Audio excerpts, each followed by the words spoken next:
All right, all right, all right. Let's get fired up here.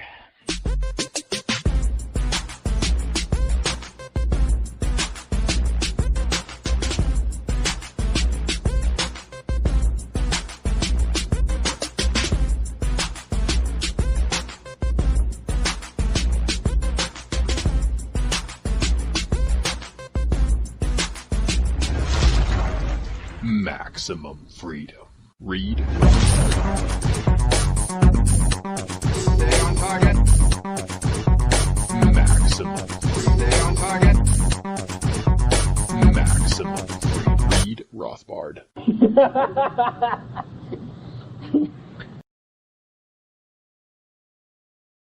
Anarchy Podcast is the podcast where we talk about movies from a Rothbardian, anarcho-capitalist perspective.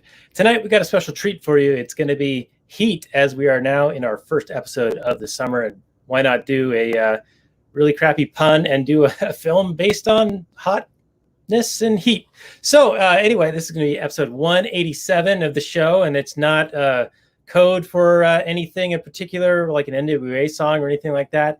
But you can find the show notes more at actualanarchy.com/187 on a motherfucking, we're going to check down with Robert and see how he's doing. How you doing there, Robert? Oh, hey, Bowen. Yeah, I'm going to get my mask on, my drink on. Going to barbecue up some liberal ass here in a minute. All right. So you are, of course, referring to the Alex Jones supercut. There was a music video that was put together by someone who took clips of him and made a song out of it about liberal asses and whatnot. And I think it's... I don't know what you're talking about, but I am hungry for liberal ass. Corn on the cob style. All right. You know, I got to tell you, there's a bit of a delay when you talk, and it's freaking me out just a little bit. So I think that you might need to disconnect and reconnect or something along those lines. Meantime, I'll get us fired up into the last night reports of the show, because I wouldn't want to keep people waiting, because life is short and whatever time you get is luck. So let's get into the last night reports of the show, shall we?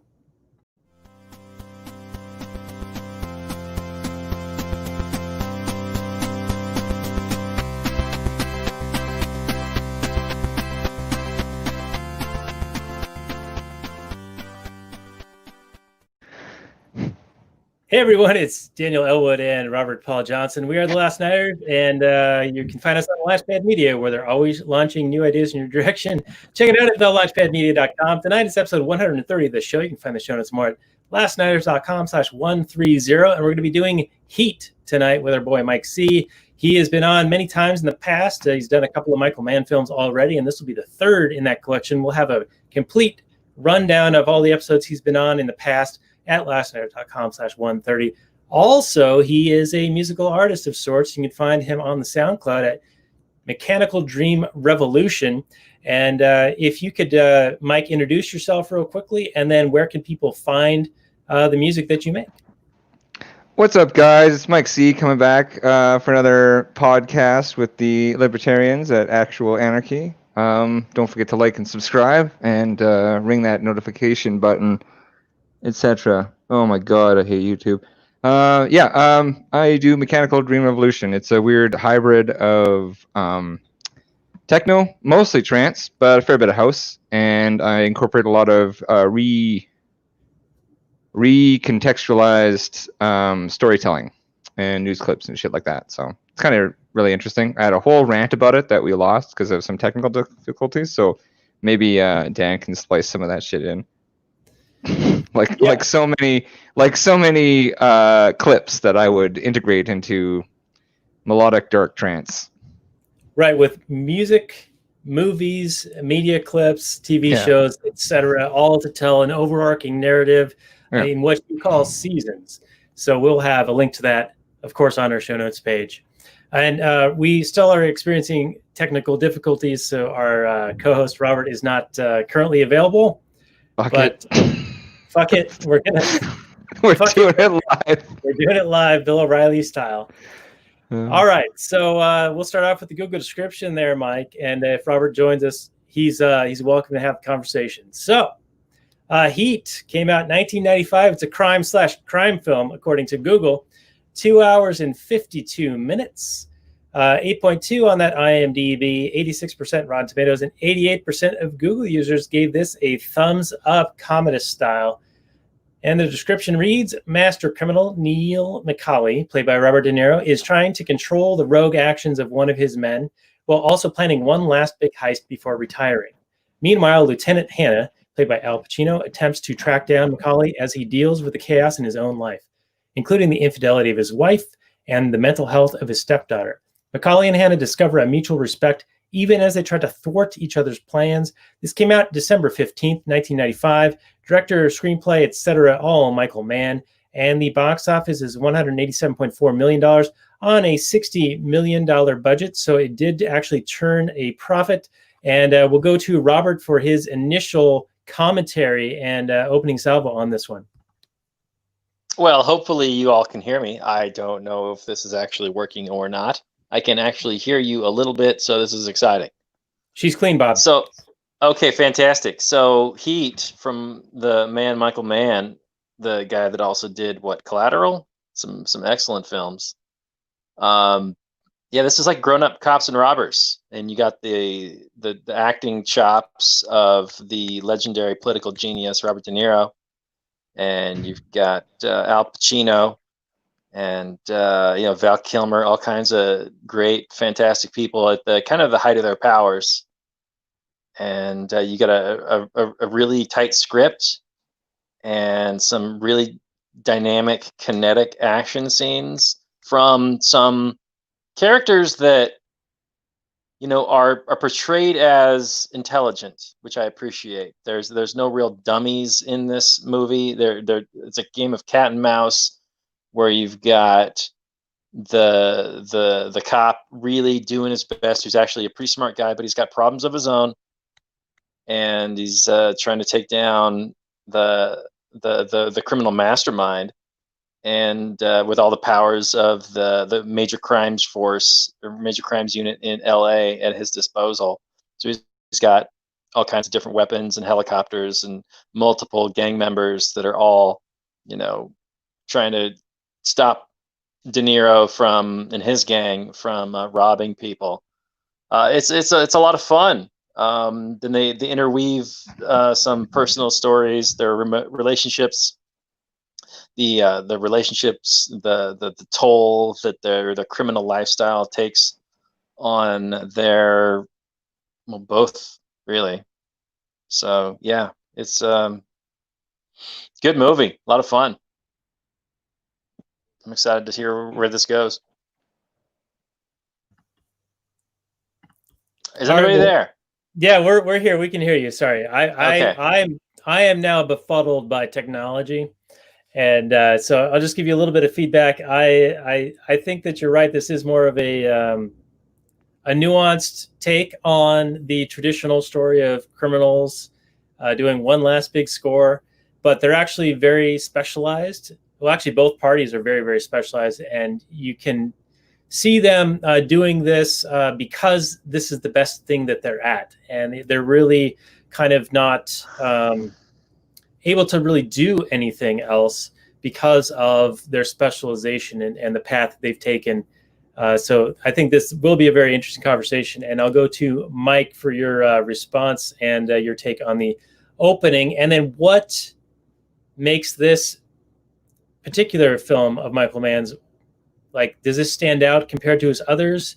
And if so, for what reason? Well, the Google description seemed a little misleading. Like, you could pretty much just be like, Heat, Al Pacino and Robert De Niro are in this movie. It's about cops and robbers, and just leave it at that. You watch it if you want. But like, they mentioned a lot of stuff in the Google description that does happen in the movie, but it's not like the central focus of the film. Like, this is an interesting, like you said, take on cops and robbers, because they're essentially like soulmates. Like Achilles and Hector sort of thing, where they're sort of destined to be in conflict. And I mean, this is obviously Michael Mann's best film, and it's a perfect film in a way. Like, there's no director's cut of this movie. He had carte blanche, and he absolutely nailed it in every aspect. I can't think of a single flaw in the film. And it's got that nice bit of melodrama I like in a Michael Mann film. So, what else did you want me to talk about? Oh, no flaws. It's the flawless victory there. I would Scorpion? call this a perfect movie. If you can point out a flaw in the movie. All right. Well, I've got flaws, but I was going to save them for near the end.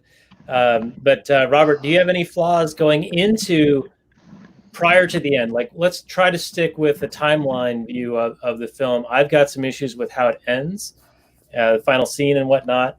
But what's your take on Mike's position that this is a perfect 10 film? Well, no, I was just going to mention the final scene. So I let me think about this for a minute.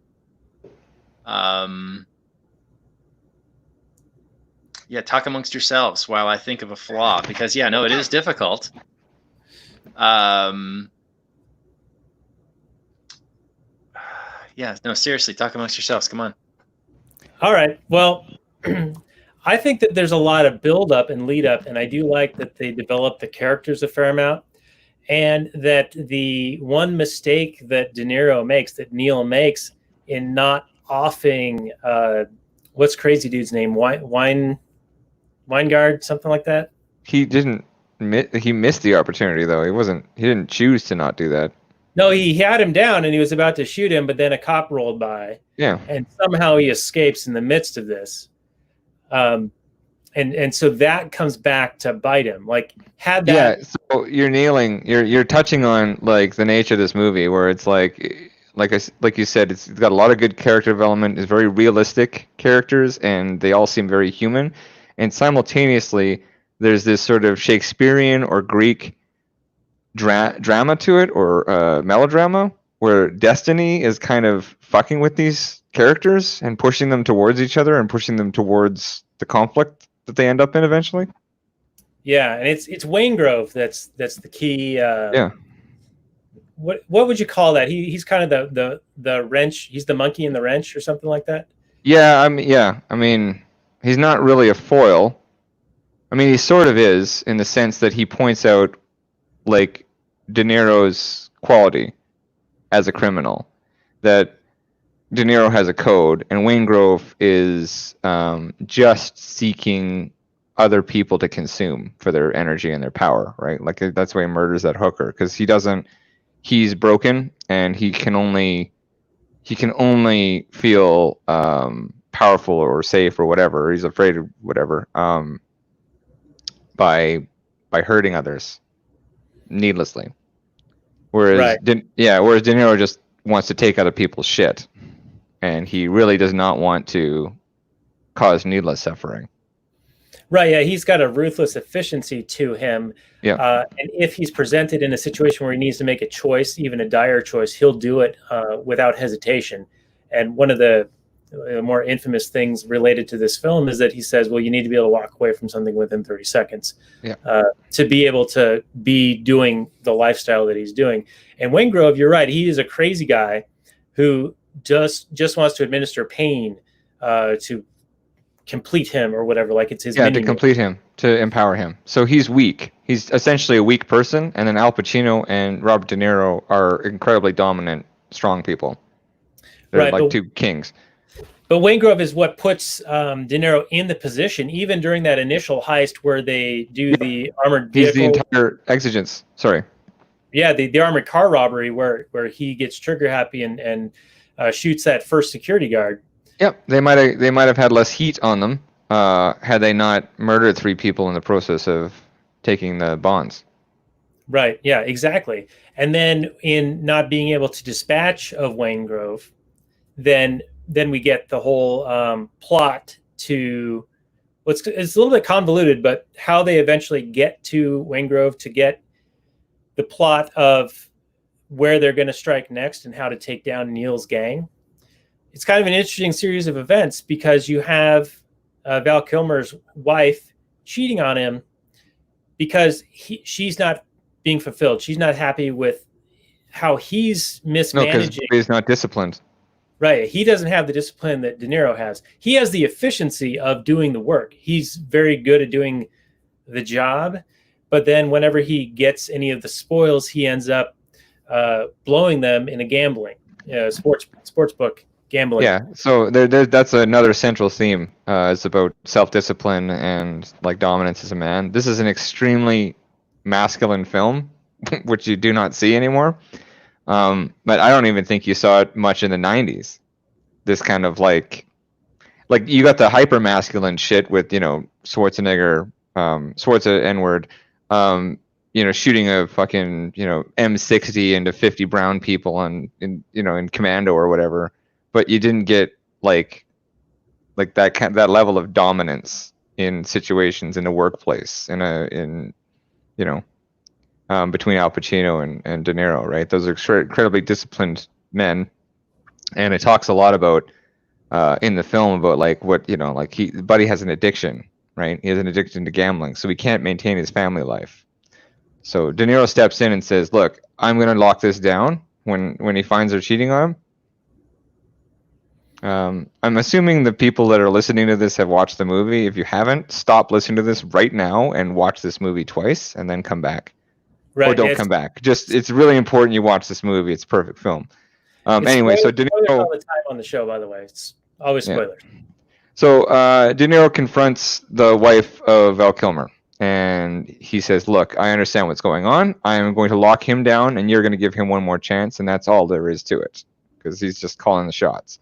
And yeah, it's like a really interesting, like, I don't know how to describe it. He's an excellent boss. He's an excellent leader, right? And so is Al Pacino, and they're at odds with each other. And a lot of the characters beneath those two sort of patriarchs are following them for a reason, and they're not like Tom Sizemore needs that juice as well. He's got an addiction. Yeah, he should get out. There's no reason. Yeah, he has to. He needs the relief of action, and the old man they get the money from that does his laundering and stuff, right, is kind of like this wise old man that's like, less and less heat, right, and ultimately that guy's even cooler than Robert De Niro, who can't let go of certain things. He has to put himself in harm's way to adhere to his own code, where I think he honestly personally feels responsible for Wayne Grove's actions, and he feels responsible for taking this person out of the equation, because like he's almost a cop between those two. He's the authority between those two. So a lot of this movie is about authority, dominance, self-discipline, and the code you sort of live by, right? So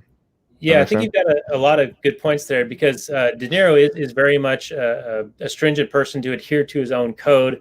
And he does take on that, I don't know if responsibility is the right word, but he feels like it's his fault that Wayne Grove was able to survive, and then screw him, and that his buddies got shot as a result of that failure on his part, or perceived failure on his part. Yeah. And so even once he was home free on escaping, he had the money, he had the girl, he had the out plan, and he's like trying to make this decision while he's driving down the highway. He's driving to freedom. And I actually had a similar decision. It's weird to say this is a similar decision, but my wife and I, she was my girlfriend at the time, we went down to California from near Seattle for a vacation, and we went to Yosemite and camped down there. Meanwhile, my grandfather, who was like 93 at the time, he was like on his last week or two, and I knew that, and I went and saw him before we left. And then we drove down, camped, and then we were driving back through San Francisco, and I started getting calls from my family saying he's in hospice, things are not looking good, and if you want to see him, you better do it right now. And we were driving up from San Francisco along the 101, which is the coastline, and we were going to camp on the Oregon coast, 3 different spots on 3 different nights, working our way back home.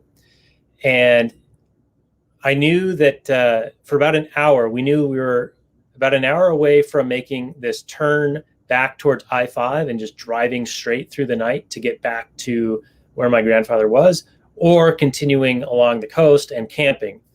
And I actually thought about it for that entire hour, and the off ramp was right there, and I was like trying to decide if I'm going to do it or not. And at the last possible moment, just like De Niro in this, I turned and drove all night to go and see him. And so that's the only thing that's similar, is that in making that decision. Now that decision is what ended up screwing De Niro, because he was home free, but because he was sticking to his own code and taking that responsibility and the consequences of his failure, he wanted to take care of Wayne Grove. He wanted to get him out of the picture as like administering justice or vengeance against him, because he didn't want to have to hold a grudge. He wanted to exact it. Essentially, he became the cop between the two of them, the policeman, you know. And yeah, it is really interesting because, like, I guess the movie kind of says what the name of the movie, the title, probably gives us a clue as to what the themes are, right? With like bringing heat down on yourself, what you do to incur the wrath of others and society. So De Niro is like, I'm going to be a criminal, but I'm going to do it in a way that is as absolutely safe as possible, bringing like the least amount of heat down on myself, right? And Wayne Grove brought the heat of De Niro down on him, essentially, right? Right, for bringing the heat of and then the police upon him. Fishner, is it William Fishner? The guy that's in every science fiction movie. That guy brought heat down on him as well, right? Right, yeah, and he paid him back dearly. And he had no, like, he's just jury executioner. You know, and Al Pacino wish he had that kind of freedom. Yeah, that's true. That's true. Now, I wanted to go back to just the series of events that allowed Wayne Grove to even put De Niro and his team in harm's way, because as we talked about, Val Kilmer's wife in the movie, Chris, his name's Chris, right? She's unhappy, so she's cheating on him with Hank Azaria from The Simpsons. And because she's got a great ass. A great ass. That's right. You can take Al Pacino in any movie, and he's like the same guy. I don't. Well, no, so he's very reserved in this movie. He really downplays a lot of shit. He has a couple moments that are Al Pacino, and that's one of them. He or another one is when he thinks Buddy's gotten away. He goes like, "Bye bye, motherfucker," or whatever, and he kind of gives himself a little bit of right. And Michael Mann had that leash, but for the most part, like he was. This is a different kind of Al Pacino than most of his films, right? This is him really acting. They're not just paying him to... 8 or 9 of those outbursts. Yeah, no, there are a few, but it's like he also there's a lot of really subtle moments, like non-Meryl Streep kind of moments, where you're seeing like just a very simple inflection in his face, and he's saying things very softly. So I really I don't know, man, like. Michael Mann must just be an exceptional director because he gets the most out of his actors, if you've noticed. He does seem to push them to a place where they find something that makes it stand out from most.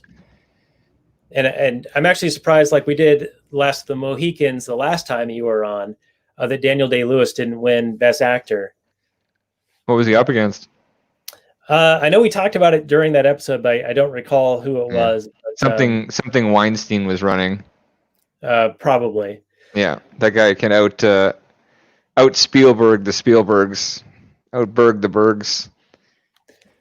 Right. So I just want to throw. So Robert is reconnected, and he wrote in a chat: De Niro failed to ease his love interest into his crazy. He committed the too much too soon fallacy. Fuck that, man. Pull the trigger if you know. All right, and just love that. They love obsessive guys. No, but they do actually like. That's a very. I thought it was very romantic because he sort of stuck his toe in, to be like, oh, I wonder what it'd be like to like make love once in a while, or meet somebody and like get to know them instead of just paying somebody to have sex with me, you know. And then he probably thought that he wasn't going to go back, and then he did go back. Right, but then he did stick to his code, because when the Wayne Grove is taken care of and he's escaping the hotel, he's looking right at her, and he sees Pacino coming at him, and he's like making that decision in that moment. So in a way, like even having Edie be in the picture at all is him sort of bending his own rule. Yeah, he was cheating because instead of like he should have waited till he was retired to worry about that. But again, sometimes you find somebody that sort of makes you compromise, and that's probably not a bad thing. Right. And he also thought that this was his one last big score and that he was on the precipice of retiring and that he found her at the time. And perhaps that was like a fate or something like that's like, oh, this, must be like for the best because I found her just as I'm about to do this retire thing. Yeah, I do find that like I've had a couple of good relationships that just kind of came out of the blue, right? Like I wasn't always male, so I'm not always looking for commitment, and you end up liking somebody more than you thought you would. That's the current situation I'm in. I was planning to be single, and it's going pretty strong. So, I mean, I get it. I just, like I don't know. I feel like they covered enough ground within the development of that relationship where he's like, yeah, you know what? It is okay to have attachment, and I am getting out. So it is a flaw because what he should have done is like disconnected from that until he was truly out. So that is like him compromising, but right, yeah, I could totally have seen him like pulling off the score, escaping to that Fiji island or wherever he was going to end up, and then sending for her. Being like, hey, I'm on my business trip and I'm going to stay here. You should come down and join me. Yeah, and then just do it the normal way. But with maybe in a way he needed to be honest. Maybe he needed to reveal that this was who he was, and that he was 100% committed to the relationship, and he wanted somebody that was as committed as him. I mean, you don't often get that out of modern relationships, that kind of like honesty. So yeah, perhaps you might be giving us a stretch goal here on your Indiegogo campaign there, bud. But fair enough. One other thing that Robert mentioned, and unfortunately we're just going to get probably text comments from Robert as his main contribution on this episode. But another topic of discussion is how Tone Loc rats out his competition to the authorities. Okay. We're getting into libertarian shit now. Yeah, but not out of virtue, but out of a protectionism, which you see this all the time in legislation or departments that are put up with experts in the field drafting the rules and regulations that apply to everyone, thus to provide a protective barrier for the entrenched interest and keep upstarts out. Yeah. So that's our primary criticism of government interference in marketplaces and the authority of government is essentially you by decree justify tyranny, like the tyranny of the exact thing that these like fucking commies are always complaining about is true. Like these corporations are monolithic and juggernauts, like unstoppable. They completely dominate marketplaces, and it's only because they're able to lobby for the laws they want. And to an extent, like I wouldn't be surprised if the CIA or the government specifically, was an angel investor in like Google or Amazon. Like I don't know to what extent, but we're coming out of this lockdown, and like Jeff Bezos is the person to most profit from this tyranny. Mom and pop businesses are going out of business, and everybody's buying shit on Amazon. Apparently, Amazon packages don't harbor the virus or something. Yeah, it's hard to get a straight story out of the media these days. Well, I know that if you go to Walmart and Amazon, that's fine, and if you go to like a local business, that they have more to worry about. So, I mean, it just seems pretty obvious to me that they're fisting us. Well, there you go, applying logic again, Mike. Anyway, so yeah, that's sort of like the microcosm of that is a drug dealer getting his drug dealer competition taken off the street, right, by the cops in exchange for information.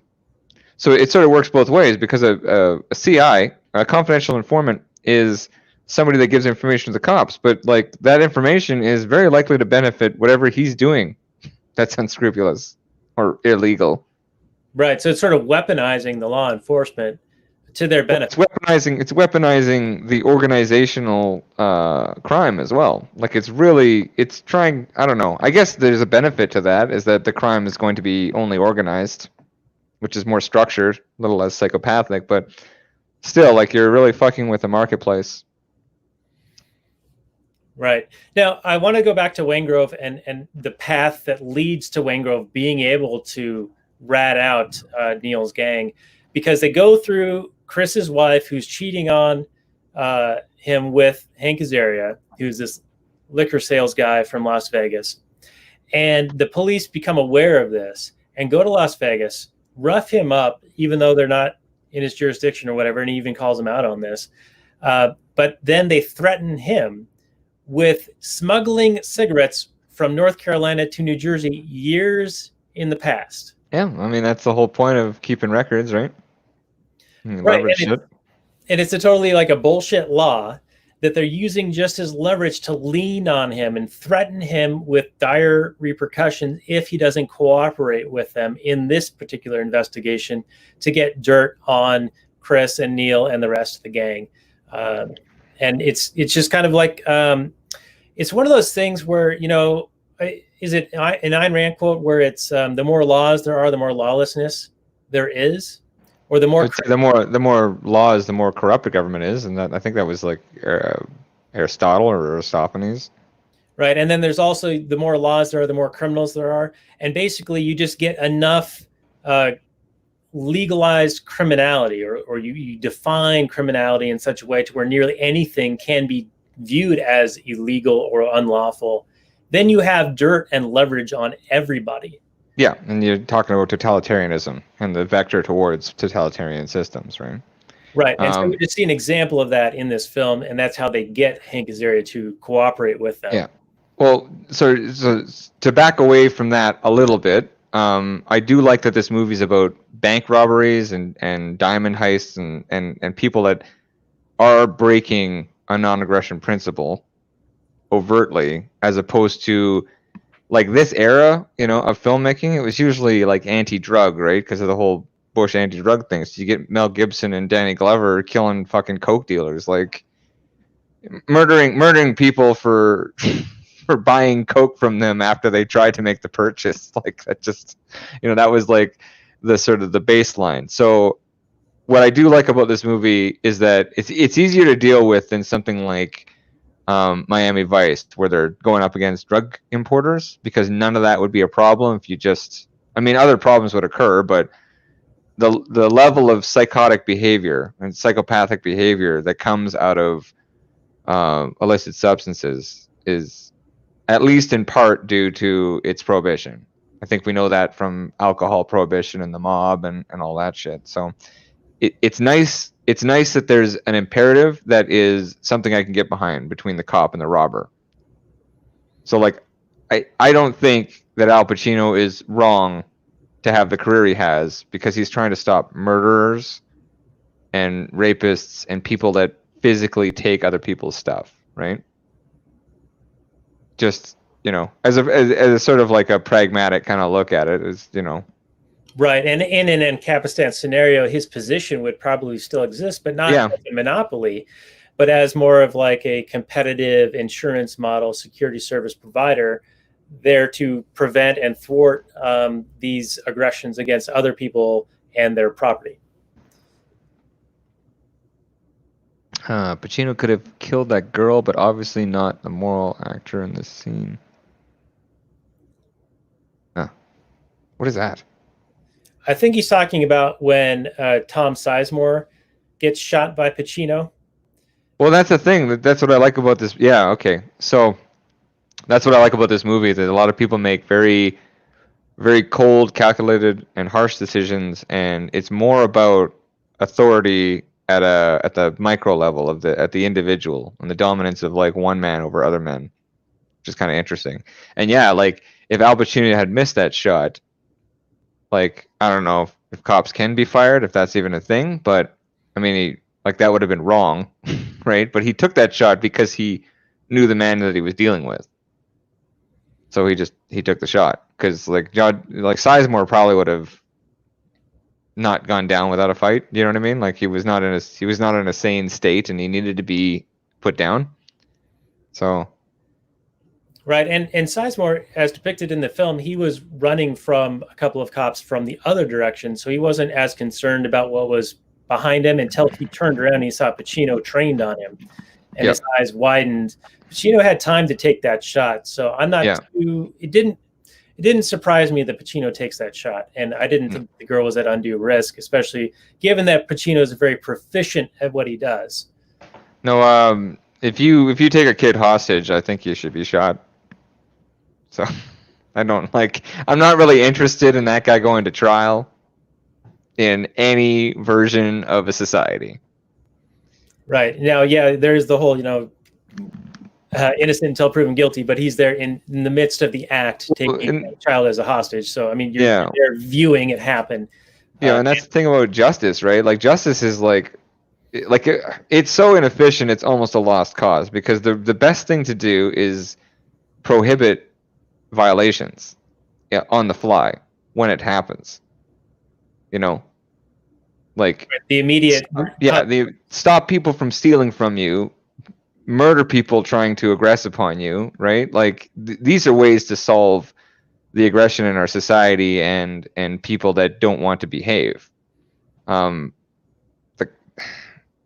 endless appeal that needs to happen in any kind of judicial system to make it fair is, it's not super efficient, is all I'm saying. Like it takes a lot of our resources rather than deferring or decentralizing the responsibility to the individual. And I mean, you're probably behind that concept, the decentralization and the minority one.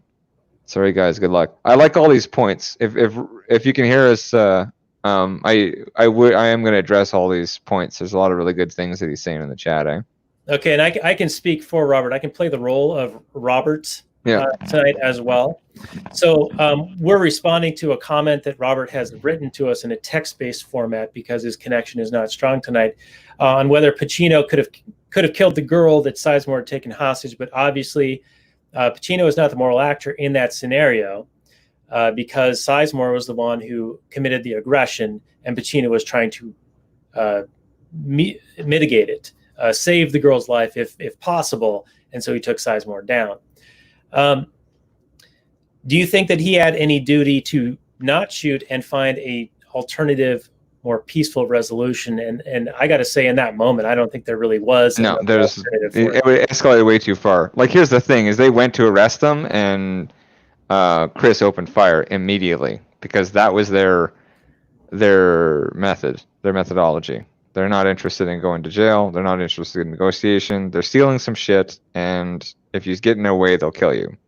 Right, and we saw that with the very first heist, where as soon as Waingrove makes his aggressive move to satisfy his evil instinct, the rest of them can join in and shoot the witnesses because, well, now you've already committed murder on one person. You can't leave a witness at this point. And so we see that again at the bank heist, where as soon as Chris realizes that they're caught, basically, he goes into defensive / aggressive mode almost immediately. And another point that Robert was making right before this was also related to the bank robbery, where they say, "Don't be a hero. Your money is insured by the federal government."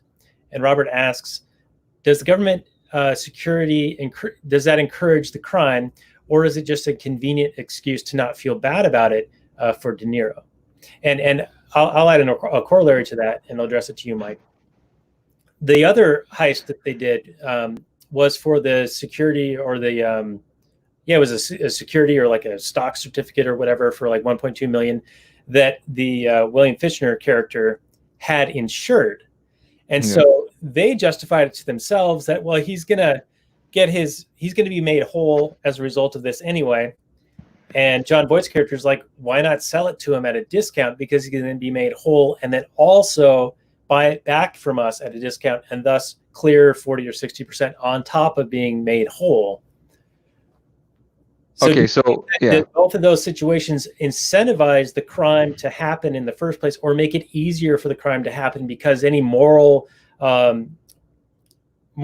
fortitude that might prevent the criminal from doing that said behavior is like, well, it's insured anyway. Sort of like how we saw with the excuses for the peaceful protests burning down buildings, or I'll rephrase it. There were peaceful protests, and then there were people co-opting that and rioting and burning down buildings, and then the excuses were, well, they're insured anyway. Well, there's three factors in the so-called protests. There's protests, there's riots, and there's looting. And those are, I think, three different categories. Right, and we saw a variety of all three. Yeah. But it seemed as if the excuse to make it okay was, well, they're insured anyway. Yeah, so I don't think that De Niro is interested in justifying his behavior. I think that he does what he can do within a system that allows him to get away with stuff. So I think that it's more about like self-actualization and the boundaries by which you will be stopped by other people's aggression. So he's a burglar and he's a bank robber. So he's interested in less confrontational ways to take other people's shit. And I don't think I don't think it's justified in his mind, but he knows that since it's insured, the security for those items will be less. Right, So if you do a cost-benefit analysis of that, I only have to overpower 3 guards in a truck to get these bonds, because the person it's not gold, it's not cash, right? It's insured. So these things are like, how to say this? Losing my train of thought. But basically, because they are protected, the physical protection of them doesn't really need to be what it would be, 100 years ago or 200 years ago. Because you're going to get the money back. So there's no point, like, you don't really need more than 3 security guards.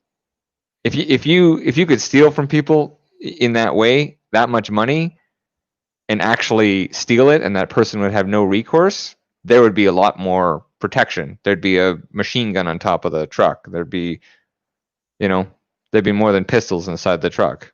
Right, but the insurance company would have had the incentive to have that additional security, so they don't have to make that payout. So, and that's how a security based on insurance model would work. In that but insurance is kind of a scam, right? Well, yeah, in today's paradigm, of course, but we're talking about in the concept being applied to a free society, where the insurance companies that would be at risk of making the payouts would be the ones incentivized to provide the things to make that event less likely to occur. Yeah, I agree. All right, and then I think that De Niro uses it during the bank heist, mostly for the crowd control component of it, where people are going to see the money being taken, but he says, hey, you don't need to be a hero because you're going to be made whole. You're not losing a thing. So you don't need to risk your life to protect something that you're going to get back anyway. Yeah. And they weren't interested in robbing the citizens, the civilians inside the situation. There's another thing. They kind of like the cops and robbers see the cops and robbers as two like sort of militaries, and there's civilians within that, and they sort of know that civilians are sort of off limits, but also one side is a little less worried about them than the other. But and ultimately, since Al Pacino is willing to take that shot, that you do what you have to do. They're just kind of in the way. So that's kind of interesting to me. Right.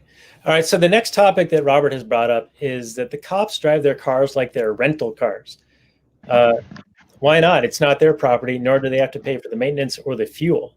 And yeah, so Pacino, when he's in a bad mood, he drives his car super fast and recklessly and roughly, hard stops and hard accelerations. Yeah, I mean, I've used company trucks before, though. In a similar Sometimes, fashion. yeah, sometimes I'd stay in second. I'd move in second on a left-hand turn in an intersection, fuck up the clutch a bit. You know what I mean? Like, it's a company truck, right? And you may not be super happy. I think that the cops not in the States get a little bit better training and a bit better money. So there might be a certain level of being disgruntled and not giving a shit about certain things. I guess Al Pacino's making a bit more money. He's got some nice suits. But again, it's just like, yeah, like if any company gives you something like a rental and you're not really that accountable for it, then you're not going to be as nice as you could. But again, that's like a benefit. That's the prerogative of the people employing you. And it's not necessarily like even a fully conscious decision that you're making. It's because you know that it's not your own personal property, that if something happens to it, you're the one who's on the hook to pay for it or repair it. Of course, you're going to be incentivized, knowingly or wittingly or not, to take better care of things that you own and are responsible for the consequences of things that happen to them. And it's just the nature of ownership and having stake in something. So I think that was a good point that Robert brought up. Yeah, no, it really is. I think what irks him, if I can speak for him, but since he's not here, is that since they're government officials, then they should have, like, that it's a little more annoying. Like, if a mailman doesn't use this stuff that's free, or given to him freely, and that he's not accountable for properly, then it's a little more irksome than if a contractor uses a company truck in a way that, you would also criticize him for. Right. Yeah. There's certainly levels, yeah. Gary. There's levels, because also the private business, there is still some incentive to have things. Sorry, I'm such a muted myself. You can edit that out. You got to open that whiskey there, bud. All right. So even the private company, as an employee of that private company, there is somewhat more of an incentive to at least take care of the equipment a little bit more so than in a government situation. So it's like a matter of degree. But if you own it personally, then there's the highest amount of incentive to take care of something. And then when it's privately owned, but company or whatever, you still have an incentive to have it be in working order, because you still wish to be employed. You still wish for the company to, like, be profitable and still maintain you having a job. But when it comes to the bureaucratic process, you're actually incentivized to waste and to an extent, for newer, more equipment, bigger budgets, more staffing, and all the rest. Yeah, no, that's fair. Like I said, it's a continuum of no one would dispute that your own property is something you cherish more than somebody else's property that you're borrowing.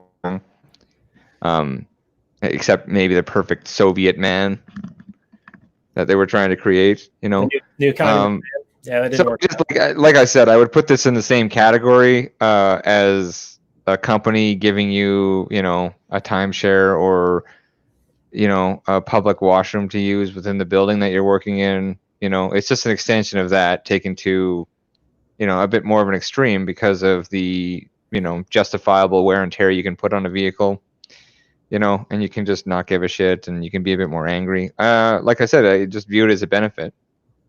And yeah, like basically what we're discussing is not liking the cops as a company. We don't think that they're run very well, and we think that the reason they're not run very well is because they're monopoly and that there's no, no alternative. There's no alternative. There is an alternative. There's private security, and despite the cops being a free service that is paid for through collected resources by force, it is a standardized service that's given to everyone, in a way that we have the right to access to this, and it's so great that other people buy private security regardless of this free service. Right, and I have a great article by Murray Rothbard that talks about the provision of security services in this socialized method and how there is no equality of service, and that a private process would be far more efficient, a competitive process that has economic calculation and incentive to improve service, lower costs, and all the rest. So I'll post that on our show notes page, lastnighters.com/130. The next item up for bid from Robert is, why don't the cops recognize Chris? So I guess we're getting into flaws now, and have a photo or description of him. They rely on the wife to say whether it's him or not. Are they retarded? The one that knows what he looks like is the one that doesn't look. This seems to be a mistake. You would think that every officer involved in this operation would be aware of what all the parties look like. Okay, so we're going to criticize their lackadaisical approach to a situation that may go on for 12 hours, I guess. So, like, you would prefer something a little more Gestapo-like, where they're really closing down the roads and they're making sure. And they did stop. The cop that stopped him did look him over, and he had a false identification. And Yeah, maybe they didn't have enough information on him. I can't remember. They did do surveillance above the restaurant. Remember, they were up in the. That's true.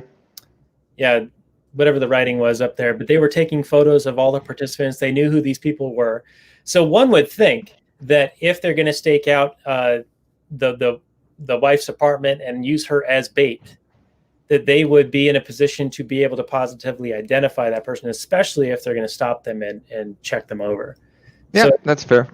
Did seem to be a little bit of a loose. Getting close to a plot hole. All right. Well, I mean, divine intervention. The cop that stopped him just didn't recognize him for some reason. Yeah, you're right. That is kind of a. It turns out that Chris is the big winner in this whole thing. He gets away, right? Yeah, but does he? I mean, he lost his wife and kids ultimately because he left the system that was trying to keep him straight. Well, he lost them in the moment. But similar to how we were saying, De Niro should have retired after the job to the South Pacific Island and then sent back for Edie, or wrote her a letter and said, "Hey, let's reconnect." Chris, same thing, somehow, some way. Without the dominant force in his life of De Niro, he would not be able to have self-control. Is the issue? Okay. Unless this trauma was enough to push him to the light side. Just like when Robin Williams' character in Mrs. Doubtfire ends up in a divorce situation where he now has to confront these failings that he's had that made the marriage unhappy. And so he actually did have to double down and improve his abilities and his skill set and become a better father to those kids.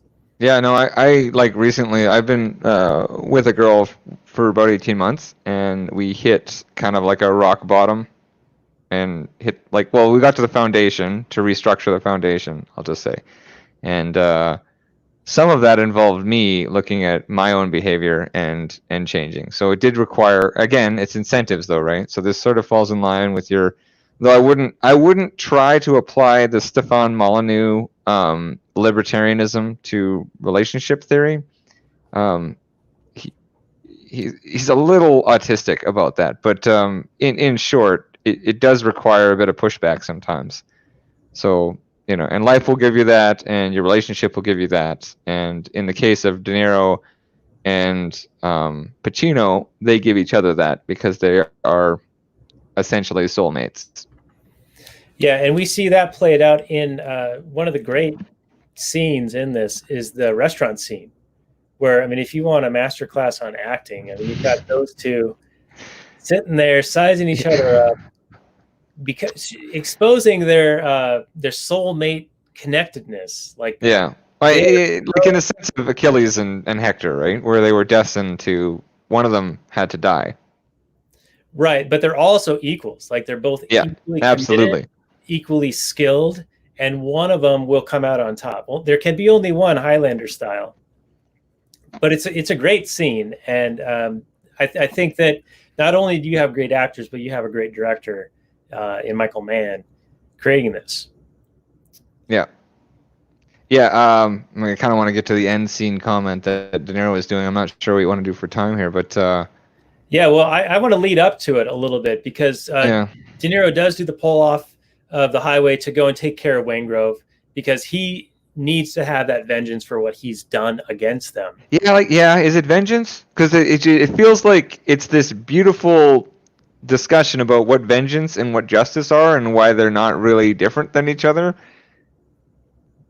You know, like RoboCop shows up, kicks the door in, and then starts murdering people, and the shiny suit he's wearing is called Justice when he's just murdering a bunch of factory workers, right? Yeah, I mean, in this, I mean, he's got that code. He's been violated. He lost his friends as a result of what Wingrove has done. But more than that, sorry. He's got a thing he's got to do. He has this drive to take care of it. He can't let this go. What's interesting is the coalescence between this idea of revenge and this idea of like removing a cancer, removing an element that needs to be extracted, because like that was a bad man that shouldn't be alive. Right, like, there was really no other recourse, and the law wasn't going to do it because the law was fucking protecting him. Right, but we know as an audience way more than even De Niro. Yes. His character reminds me of the sheriff in Natural Born Killers that has to kill that hooker to empower himself to go after the Woody Harrelson and what's her name? Crazy bitch. Juliette Lewis? Yeah. Yeah, I haven't seen that one in a long time. That's probably... Well, anyway, there's a scene, it's very similar to the way Wingrove feels the need to kill this hooker, right? Like he kills like a fucking underage girl because he needs to pick on weak things and take their energy to feel whole or whatever. It makes him stronger. So he's like this sort of devil worshipping fucking, or like a demon essentially, that's on the earth that needs to be, you know, extracted. So what's interesting is how the heat that he put on himself for the vengeance of De Niro it coalesces with his need to be removed from society. That's right. Interesting to me, is because like the two ideas are the same, because this is what Michael Mann does. He doesn't make any moral judgments. He just says like, this is what happened when people do things. It's like when they do stuff to each other, there's results, and these are the results, and the results are like these sometimes metaphysical results. Yeah, and Wingrove was already dead in De Niro's mind, or Neil's mind. Like he'd already made the decision to kill him for botching the original job. Yeah, well, not even botching it, for just being. Yeah, okay. So sorry, just to belabor my point, is that botching the job was synonymous with being a bad person. Right. Because the reason he botched the job is because he's a piece of shit that wanted to kill somebody else for virtually no reason. Right. So maybe I walk back my original that De Niro didn't know enough about the guy. He knew enough to know that he's a bad dude. Yeah, and it's like sometimes you know that at a glance, right? Yeah, like dogs can like sense if somebody's good or bad, you know, and be all uncomfortable and growling around them. But let's get to after he kills Wingrove. I mean, he handles it really well in causing all this confusion in the hotel. Like he should have, like, that's like a Hitman level. The game of Hitman, like it's just like does everything.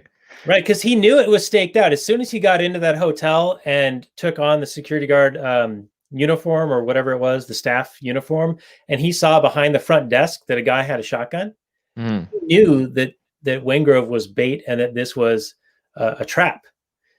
And yet he proceeded. Like, if I were Neil in that situation, I'd be like, okay, I came here to take care of this situation, but obviously it's a trap and I'm going to walk away because I can still get away scot-free at this point. He has a very analytical mind, and he's able to make very good decisions without a lot of information. Like right. Like he just, because like a lot of people are kind of NPCs, right? So you just kind of you look at the systems. You know, he's like Neo. He just saw the Matrix. Yeah, he knew how to bend around the bullets in that hotel. Yeah, no, he saw exactly how he could do it, and he probably, I don't know, he's that kind of character. And there are people like that are just smarter. It's kind of annoying when you meet them and they're like completely dominate you, but at the same time you're like, that's fine. Yeah, well, like I'd push a broom in a battery factory for Elon Musk, right? I wouldn't have an issue with that. Right, yeah, because I can see the Neil character and how he's portrayed as being. It's funny you mentioned Elon Musk, because in my notes, I said, Neil is so highly specialized in what he does. He's highly intelligent and proficient. However, if legal protectionism, impediments, and other state-induced sanctioned hurdles did not stand in his way, I think that he would be able to hone those skills into something that provides tremendous value for others and makes him very well off in the process, a la Steve Jobs, Jeff Bezos, or Elon Musk. But would you still want to just steal other people's shit? Well, I think in an Ankapistani society, he wouldn't. The risk reward wouldn't be the same, Right. probably, because like a bank, it doesn't have the same security as a bank in your roadless utopia. That's right. Where we're going, we don't need roads. Now let's get into right after he takes out Waingrove and he walks away from Edie. He does that, 30 seconds to walk away. I think that he has enough distance between him and Pacino to get away, because how the hell can Pacino know where he's going and be able to follow him across the tarmac at the airport? How convenient that the hotel is right next to the airport, by the way. Okay. In a video game, an AI has to, like in a first-person shooter video game, the AI assesses cover, and then it'll look for you and stuff. And like a very simple program can figure that out, right? And so a human being can do calculations that are much better than that kind of programming. So Al Pacino presumably surveyed the landscape and went, well, if I was doing this, I would do that. And Robert De Niro is very similar to me, so I'll calibrate my thinking to what De Niro would do. Neil and Vincent. Right. Now, I find it very convenient for a plot device for this hotel to be right next to the airport, especially when he has to turn off the highway so abruptly to go and do this hit. If he's already practically at the airport where he can run from the hotel to the airport. Yeah, I mean, airports are big. He needed to go to the charter area to get a charter flight that would look more like cargo. So I don't know. I mean, that's a lot of land, and a hotel being by an airport isn't difficult for me to imagine. Right. Yeah, that part's not too crazy, but I just find it a little bit convenient. And I thought that he had enough distance between him and Pacino to be able to have eluded him. Now, that doesn't even get into the fact that once we get onto the airport and he gets down off of the runway portion and is down by those multicolored buildings, the orange and the white blocked painting. I'm not sure what that's called, but you see it around airports all the time. You would think that De Niro would be in the advantageous position because he's in the entrenched. He's in the what do you call that? He's the Alamo versus the invader coming in trying to search for him. So all he needs to do is stake out a position where he has line of sight to the entry point, and then he wins the engagement 9 times out of 10. For whatever reason, obviously because it's a movie and he can't win, we see him cowering away, putting himself in losing sight of his of Pacino coming after him. He was outgunned. Right, and we get the plot device of the airplane coming in and the lights lighting up and the shadow revealing his position, even though he's already pointed his firearm at Pacino. Somehow, Pacino gets off the 3 shots across the chest. Okay, so the reason he was retreating was because Pacino had a shotgun and he had a pistol. So he was outgunned and he needed a better position. So he did try to stake out a good position. And then he said, okay, these lights are going to come on and they're going to blind Pacino. So what I'm going to do is I'm going to step out and I'm going to take a shot. When these lights blind him, I'll have the sun on my back, right? And then the shadow gave his position away. So the very thing that he was trying to use as an advantage against Pacino was in fact the thing that Pacino used that triggered, it gave his position away. So in watching this as an audience member, do you think the intention of Michael Mann was to telegraph that Neil is going to utilize those lights to his advantage and it backfires? Yes, that's exactly what he said in the director's commentary. Okay, well, I should have listened to the director's commentary. However, the film is so long, it took me 3 nights to watch it and no director's commentary. Fair enough. I will add, though, that in watching a film like this, and apparently this is a thing related to streaming services, Amazon Prime was super blocky, especially in the scene that is displayed behind me in the YouTube video version of this show. This is Neil's apartment overlooking the water, and it's a very dark scene. We see Michael Mann, I guess, preparing for how he shot Collateral, mostly at night, using a lot of dark background. But it's super blocky and choppy in Amazon Prime. But when I played it in Vudu, it was very, very well defined, high def, and worked really well. So if there's a comparison between the two streaming services, I think that Amazon Prime cut the bit rate down to make it less pleasant to watch, and then I switched over to Vudu. Yeah, it sounds like something that, Amazon would do. I don't know if they're super interested in goodwill. They've got market control. It's kind of like Apple fucks you. If you've got Apple products, that like they're just constantly kind of like a mosquito trying to get, oh, you need more storage, shit like that. Would you, do you want to buy this, or would you rather subscribe indefinitely to your own life? All right. I have a Blu-ray of this movie. Okay. On physical media. I'm currently I'm good enough at drywall and painting that I can create like storage areas in my walls for when the government outlaws art, physical copies of art, or Disney. Did I say the government? I meant when Disney buys Heat and it outlaws me owning a DVD of it or a Blu-ray, then I've got a place in my wall. I'm gonna hide it away. Physical media, man. Physical media, and just get you can get a DVD or Blu-ray player for $30. Yeah, it seems like it is getting to that point. There's been a plethora of things being altered or removed altogether recently, past episodes of certain TV shows. One of the greatest of the Faulty Towers episodes has been removed. Oh, is it where he's goose-stepping? Yeah. Really? And then, yeah, I believe so. And then 30 Rock. You can't even make fun of Nazis anymore? No, you can't depict them in any way, shape, or form. Jesus. 30 Rock also had similar scenes cut. The Simpsons had scenes altered. I think Disney walked those back, though. So is this Disney doing all of this? No, it's not just Disney. It's other. It's wokeism erasing not only history but also cultural context. Yeah, it's really bizarre. It's not if you look at the whole picture, right? Because we've been marching towards this for some time. Right, but I just can't wrap my hand around how this helps anything. Well, it helps the people that want to make us slaves.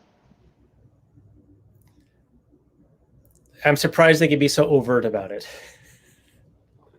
Well, I mean, they came in like, with one pinky finger. It wasn't like a big, we didn't start with this. The boiling frog is maybe a little less offensive as a metaphor, but was the toe in the door? Yeah, thin edge of the wedge. The camel in the tent. Right. Okay. All right. Well, so, let's go back to the movie for a moment, because we can wind this down and we can continue on Kathleen Turner Overdrive, which is available for our Patreon supporters. Hit us up at lastnighters.com/Patreon. Just like our recent friend Chase has become a new patron. So I am now rolling the Patreon patrons down below at the bottom of the screen if you're watching this on YouTube. By the way, do subscribe to us on YouTube. Look for The Last Nighters on YouTube, and you... I cut off the N on Patreon, so it's lastnighters.com/Patreon, of course. Patrio. I think maybe I'll have a competitive service to Patreon that's costs less, has better beans. It'll be a spite site. So new. I don't know if it's got back up yet, but new Project 2 by the Dick Masterson, the Dick Show. He's a libertarian, and he basically wanted to create a exchange point that was protected, that had First Amendment protections. And he just lost his bank support, which is very sad, because he was like, until the banks or the government physically stop me from doing this, I will let anything on my platform, right? As long as you're not fucking around with fraud. So that was kind of sad, because Patreon obviously has a political bias, right? It certainly seems like that's a plausible explanation. Yes. Yeah. So there's a medium of exchange. I mean, I don't fault you for using it because there aren't a lot of options, but it is interesting. So you talk about this, like, how they're getting away with this. It's like, well, if Amazon and Facebook and MasterCard and the government all have similar interests, they're all going to help each other out, and it's all going to look like, well, it is a conspiracy, but it's all going to look like they're in lockstep when really they just have the same vector.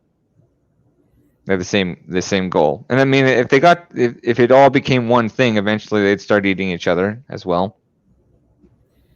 Yeah, it reminds me of the intellectual cover provided by the intellectual class for government actions. Yeah. The progressive era, and it's like this self-reinforcing, supporting one arm of the triangle, supporting the next arm of the triangle.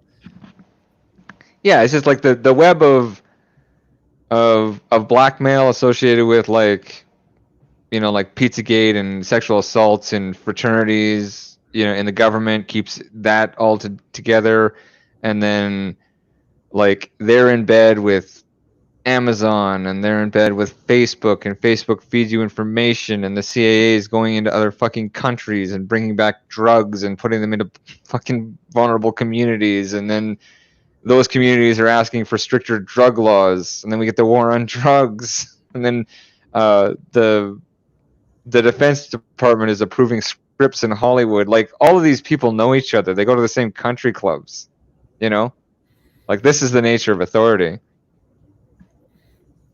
Power structures, right? So, like, it's not hard for me to see how this is coming to fruition. The only it's obvious to us, like, looking at it, that it's, like, not justified, but justification isn't really the issue. It's what you can do, not what's right, because these people are not interested in truth or justice or liberty. They're interested in domination and control. Right, and we've seen that very much in the response to the pandemic.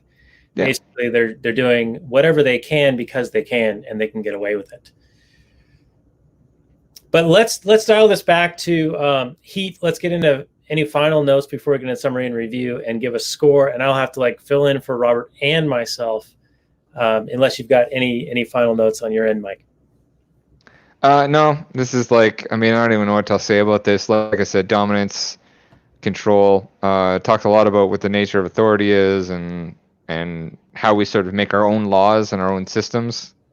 And I think it's in the title, Heat. You bring heat down on yourself with your actions. It's a very, very male film, or masculine film, or yang in the Chinese sense. Kicks ass.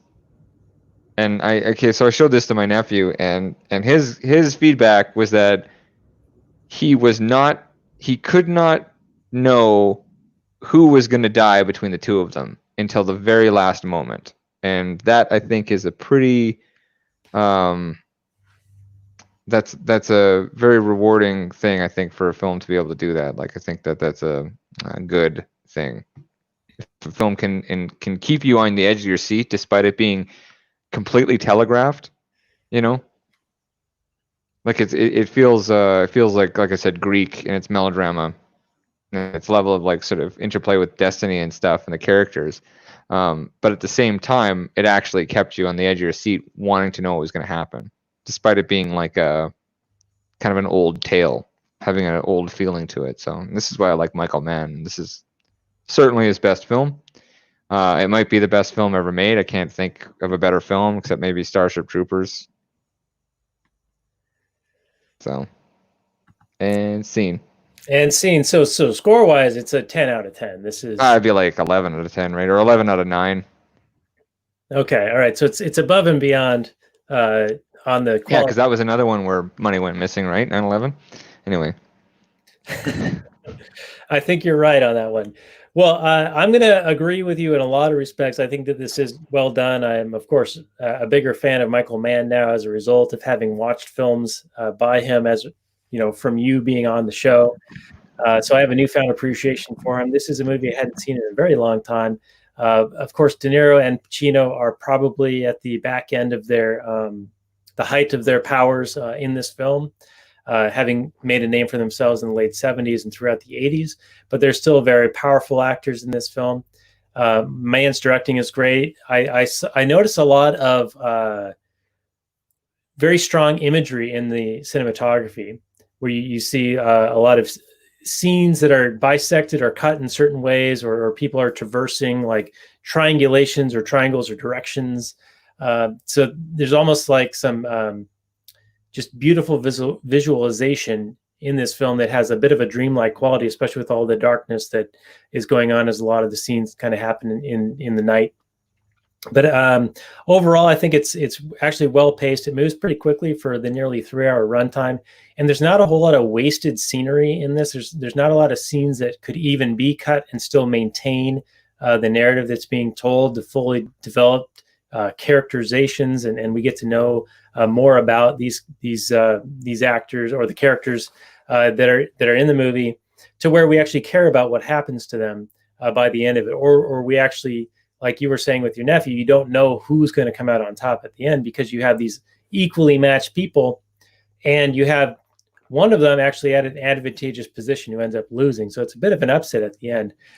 So I'm gonna agree that it's a really good film. I wouldn't go 11 out of 9 or anything like that, but I will go with the old black and gold on this one and leave it as a highly recommended film. I don't know if it's my favorite Michael Mann film, but it is really good. So I'm sure that Robert would say that this is the worst film of all time, and he's very unhappy with the direction it went at the end, with the big flaw at the end where De Niro needlessly exposes himself to be shot, and so it ruins the whole film for him. Actually, I think he'd probably say it's pretty good. Maybe a 7.5 out of 10 for Robert. I'm just making up. That's practically a 10. if you account for inflation or exchange rate, yeah. Exchange rate. So I think that's going to be our show for tonight. We're going to do some Kathleen Turner Overdrive, just me and Mike C. After this, that's available for Patreon supporters, lastnighters.com/Patreon. You can find the show notes more for this at lastnighters.com/130. You can also find it on Launchpad Media, where they're always launching new ideas in your direction. Also, I just want to mention that next week, we're going to be celebrating whatever remains of our independence still exist in some form or fashion.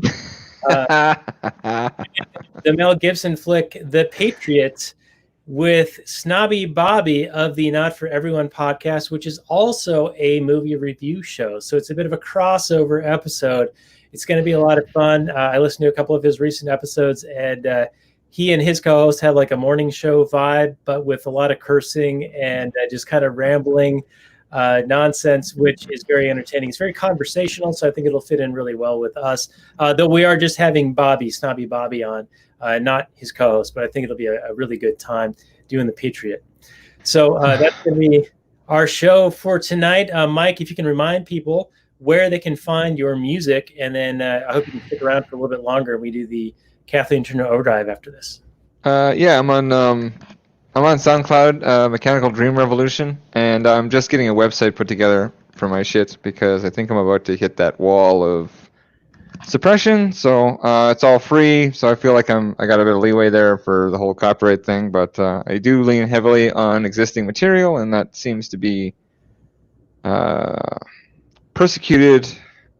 Copyright strikes seem to be exercised in a bias way, in a political way. So I feel like I'm going to run into some shit, so I'm starting a website. I think it's mechanicaldreamrevolution.com. It's not up yet, so hopefully I can come back on the show and launch the new season, which is coming out. I'm trying to get it out by September, in time for this shit show of an election that we're going to have.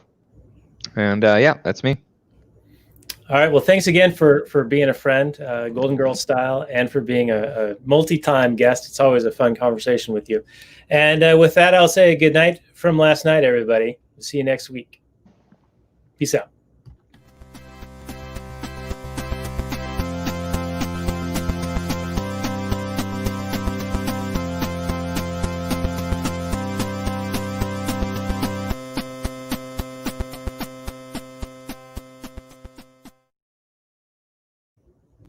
All right, so I'm going to continue the transmission for just a few more minutes on the Actual Anarchy podcast. Unfortunately, we had some pretty supreme technical difficulties tonight, so Robert was only able to really be on for the first part of the show. He couldn't hear us really much at all, but he was able to watch us during the stream, which is a bit delayed, and then give us some text-based commentary, which we tried to incorporate into the show. So I hope that worked out for everyone, and my apologies for that. I hope that the next show we will have a stronger internet connection as we do the Patriot next week.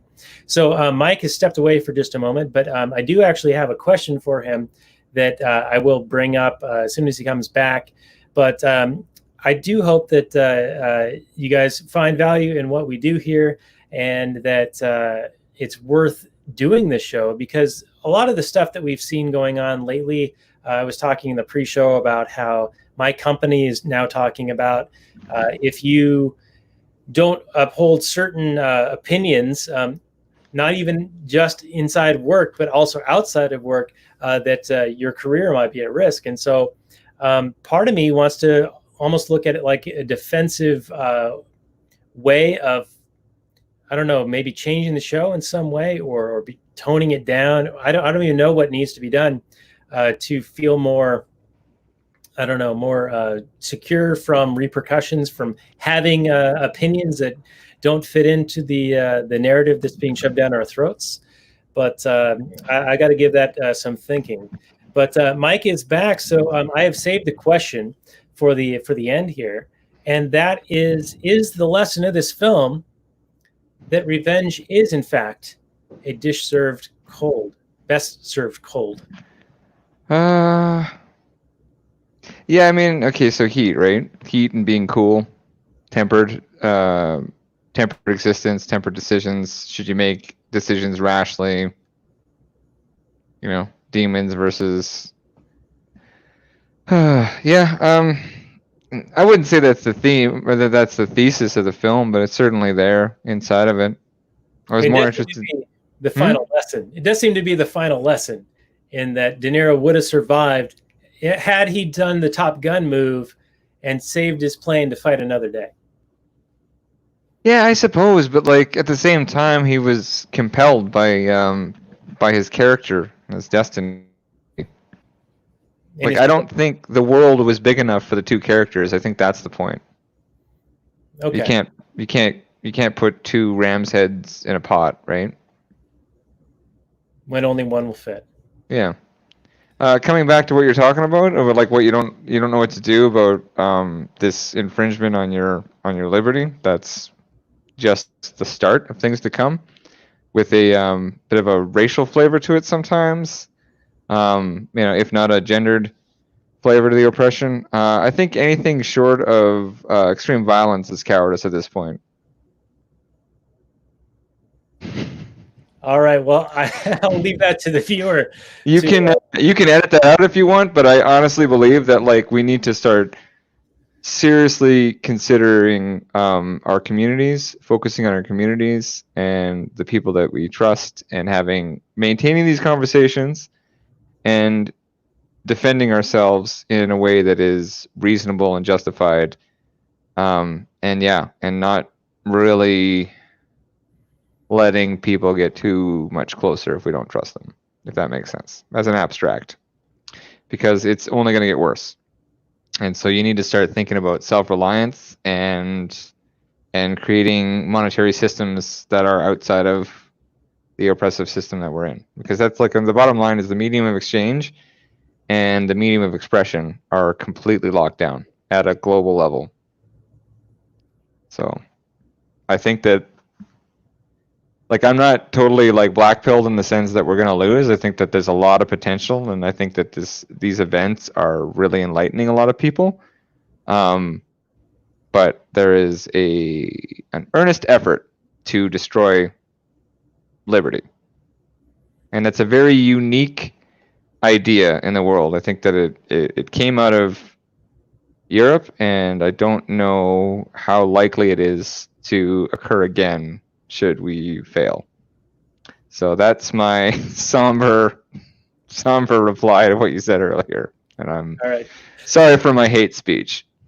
No, it's quite all right, and yes, it is a bit of a somber note, but I have been feeling some of the there was an initial kind of downness once the whole pandemic thing sort of happened, and I realized how much more outnumbered we were in advocating for liberty than I had previously thought. I thought that progress had been being made, especially since the Ron Paul revolutions of 2008 and 2012. Yeah. And then I sort of recovered from that a little bit, started feeling a little bit better as I did see people start to recognize that maybe the story they're being told on the mainstream media wasn't totally legit or not full of holes. But then the next wave of things has kind of happened. And just recently, the state that I'm in has now mandated masks if you're outside of your own home. Yeah. So like it is relentless. This is a war. You are in a war. You've been in a war since you were born, probably. Without being aware of it. Yeah. And so, I mean, it is what it is. Like, you can't really avoid it. You don't have to be stupid. I'm not saying, like, go do stupid shit and be violent towards anything. Like, I think some of the results of this rioting are beneficial because, like, if the cops are restructured because of this, that is a good thing. And racism is a real problem. It's not that, like, cops aren't even racist statistically. There is a system that is racially oppressive just because of the in-group preferences that exist and because of certain cultural propensities and certain trends that we're not allowed to really discuss. But like, all of that's exacerbated by government influence. So I mean, if we could try to get people to start thinking about sovereignty at the individual level and the community level, and just dialing some things back, I mean, there's a lot of hope. All right, well, let's leave it on a hopeful note and actually get into some of the Kathleen Turner Overdrive right after this. So this has been episode, 187 of the Actual Anarchy podcast. So find the show notes more at actualanarchy.com/187. And we're going to get into Kathleen Turner Overdrive, available for Patreon supporters right after this. And I'll say maximum freedom, everyone. See you next week for the Patriot. Good night.